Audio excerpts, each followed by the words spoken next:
الاهلي كركب الدنيا خالص. الاهلي كركب الدنيا قبل العيد، وكان عيد ما يعلم به الا ربنا على نادي الزمالك. الاهلي يوم الوقفه بالليل عمال يبعت في بيانات وخطابات، وشغال بيان خطاب مش قرار مش عارف ايه مستندات. هوب الرابطه اللي هو يوم اجازه اساسا رسمي نزلت بيان في اليوم ده اللي هو يوم الوقفه بقى يوم 30 مارس شهر 3 2025.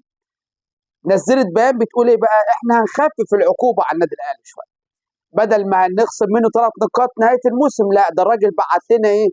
مستندات بيثبت ان هو يعني ايه ما كانش مصر ومش مصر، وما كانش مش عارف عنده ايه في الانسحاب، وفي فيلم كده قرار كبير كده. وبالفعل اتطبق، قال لك رابطه الانديه قالت لك خلاص مش خاصمين 3 نقاط من الاهلي، نعتبر الزمالك فايز وخلاص. الزمالك ما سكتش، بيراميدز ما سكتش، الدنيا مقلوبه. وبيراميدز كان طالب حكام اجانب في المباراه الجايه بقى، بيراميدز والاهلي. بيراميدز لغاها، قال لهم اسحبوا كلمتي، مش عاوز حكام اجانب، وروني الاهلي هيعمل ايه. الاهلي ما سكتش تاني برضه، يعني ما اعرفش الاهلي راح نزل بيان يقول لهم انا عندي كلمتي تاني. وعاوز ايه يعني؟ انا مش فاهم هو عاوز ايه.